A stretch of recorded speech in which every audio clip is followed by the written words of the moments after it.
Na Bíblia judaico-cristã, como encontrado no livro do Êxodo, Moisés recebe os 10 mandamentos de Deus após desaparecer no Monte Sinai por um período de 40 dias e 40 noites. Quando o profeta retorna ao seu povo, sua aparência mudou completamente. É muito interessante. Ele ficou perto de Deus por muito tempo. Seu rosto estava brilhando. E ele teve que se cobrir porque tinha mudado. Seu povo tinha medo dele, porque sua fisionomia tinha mudado muito. Basicamente, seu povo o reconhece, mas também vê que ele mudou fisicamente. E isso é muito interessante, porque se você for analisar isso sob a perspectiva bíblica, você vai pensar que esse encontro com Deus é uma coisa boa, é algo fenomenal, mas não que vá ter efeitos físicos. No caso do encontro de Moisés, o que tem é uma coisa física, uma coisa específica, sugerindo que o que aconteceu com ele foi um encontro físico com a divindade. Um ser extraterrestre ao invés de algo divino, como sempre classificamos.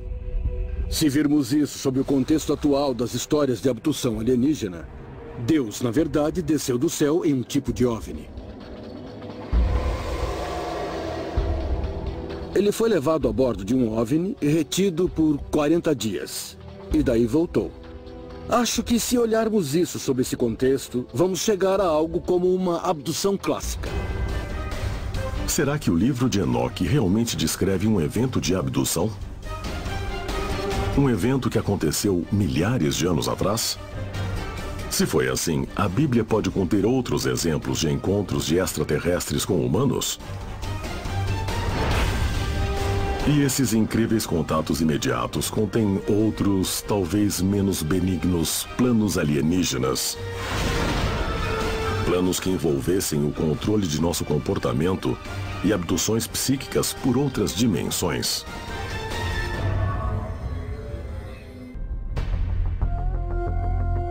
Pesquisadores dizem que abduções por alienígenas têm ocorrido há milênios. Esses eventos extraordinários teriam sido documentados no mundo antigo. A evidência pode ser encontrada no que muitas pessoas acreditam ser as páginas que faltam na Bíblia judaico-cristã. Em 1946, uma coleção de manuscritos antigos conhecida como Manuscritos do Mar Morto é descoberta escondida em jarros de argila dentro de uma caverna. Entre os manuscritos está o livro de Enoque, o chamado texto bíblico perdido, no qual o profeta hebreu chamado Enoque descreve em detalhes seus encontros extraordinários com seres de outro mundo. Enoque nos conta sobre guardiões do céu que desceram aqui. Ele não usa o nome nave espacial, mas diz, desceram na terra, vindos do céu. Ele é o único que fala na primeira pessoa. Eu fiz, eu pensei, eu voei, eu tive contato com os chamados guardiões do céu. Enoque foi levado do nosso planeta Terra pelo Senhor em uma carruagem de fogo. Eles não eram anjos, eles não eram deuses, eles eram extraterrestres de carne e osso, que o levaram para um tipo de veículo para, então, escrever o conhecimento do universo, como ele o chama. Nossos ancestrais achavam que tudo o que testemunhavam tinha a ver com magia, quando na realidade isso não era nada mais do que tecnologia mal compreendida. Será que os relatos bíblicos de Enoque e Moisés sugerem um encontro extraterrestre? Onde seres alienígenas trazem mensagens de paz e harmonia para os humanos? De acordo com a Bíblia dos Hebreus, no século 6 a.C., que seres divinos desceram do céu e fizeram contato com Ezequiel. Ezequiel estava no rio Cabur. E ele disse que um grande redemoinho veio na direção dele. Ele o descreveu como fogo se abrindo. E por fora do fogo havia a cor âmbar, que é a palavra hebraica que significa espectro de metal polido, o que faz crer que era metálico e que girava. E aterrissou na frente dele, exatamente na frente dele, e de repente, desse redemoinho, saíram 4 criaturas. Na Bíblia, o profeta Ezequiel chama esses seres espirituais de querubins. E os descreve como tendo 4 rostos, 4 asas e pele brilhante como se fosse bronze polido. Ezequiel diz que ele foi levado ao céu e foi a diferentes lugares onde ele pôde ver diferentes coisas. E daí lhe falaram sobre coisas futuras que iriam acontecer.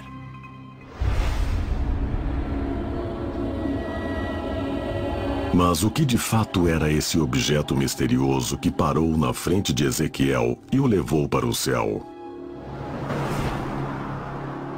E quem eram os seres estranhos que surgiram e partilharam sua visão do futuro com o profeta? Ele descreveu que eram semelhantes aos homens, mas pareciam ter rostos diferentes, de diferentes animais. E algumas pessoas interpretaram isso como sendo talvez roupas espaciais. Imagine o capacete, a máscara de oxigênio, esse tipo de coisa. Ele poderia ter visto, na verdade, algo que era um rosto, mas que não se parecia com um rosto. Ele deu a melhor descrição de um OVNI que existe na Bíblia, porque ele diz que a coisa parecia uma roda dentro de uma roda, que é a descrição clássica de um disco voador. Basicamente, é o relato de um cara que foi abduzido e a quem disseram algumas coisas e que retornou para o seu lugar de origem. Isso seria o que hoje descrevemos como um relato de abdução. Pode ser que o relato do profeta Ezequiel do seu contato imediato no céu tenha sido alguma coisa a mais. Talvez não envolvesse seres do céu, mas fossem visitantes de outra natureza interplanetária? Se foi assim, o que isso sugeriria sobre outros relatos bíblicos de encontros estranhos similares? No livro de Jonas, tem uma pessoa que foi chamada por Deus para fazer uma missão. Mas ele não quer fazer isso. Ele tenta se afastar do seu destino e Deus intervém. Ele traz uma tempestade, os marinheiros ficam com medo e eles o jogam do navio. E ele é engolido por um grande peixe.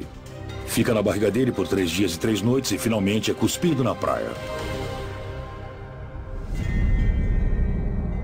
A história de Jonas e a baleia, onde Jonas tem essa experiência transformadora, na minha opinião, foi um tipo de submarino ou um tipo de nave. E o que é mais fascinante é que nos textos apócrifos, nós lemos que a pele e as costelas da baleia eram feitas de bronze brilhante. O que Jonas descreveu, na verdade, foi um tipo de aparato mecânico. Ele foi engolido por um peixe grande e viveu na barriga do peixe por 3 dias. Isso não parece muito provável. E nós sabemos que os OVNIs modernos andam na água, assim como no ar. Eles parecem ser capazes de irem aonde quiserem. Então a ideia de que um OVNI possa ter engolido o Jonas ao invés de um peixe faz sentido. As histórias de Ezequiel e de Jonas no Velho Testamento, na verdade, oferecem provas de contatos extraterrestres com técnicas avançadas, mas com entidades inofensivas. Se for assim, o que devemos fazer sobre relatos similares de seres humanos que foram fisicamente abduzidos e levados para outras dimensões? Relatos históricos islâmicos do Hadith dizem que Muhammad, o último grande profeta, foi enviado por Deus para unir as tribos da Península Árabe sob uma única religião, o islamismo.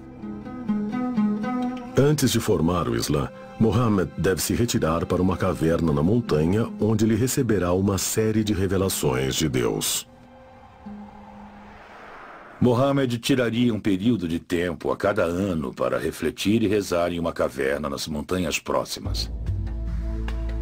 Durante um desses retiros, o anjo Gabriel veio e tinha uma profecia para ele, e foi seu guia em seu ministério.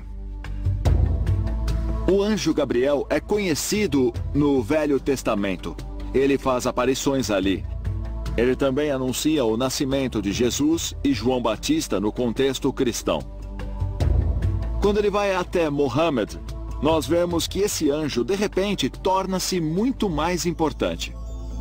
De acordo com a lenda muçulmana, Mohammed teve uma estreita relação com Gabriel. Durante um dos retiros de Mohammed, dizem que Gabriel deu ao profeta o texto completo do Alcorão.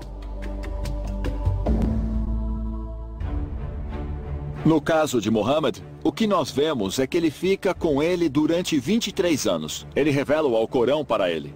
E mais uma vez mostra a você que havia esses mensageiros dos deuses, essas entidades que vinham até nós, seres humanos, e diziam: você foi escolhido. Se quiser nos ouvir e trabalhar conosco, nós vamos lhe dar informações sobre o divino. Agora o anjo diz a Mohammed: eu vou levar você comigo. Eles voam sobre a Terra. Ele vê o planeta todo. Eles circundam a Terra. E daí o anjo traz Mohammed de volta à caverna. Eles circundaram a Terra muito, muito rápido. Provavelmente levou 1 minuto e meio para dar a volta completa na Terra.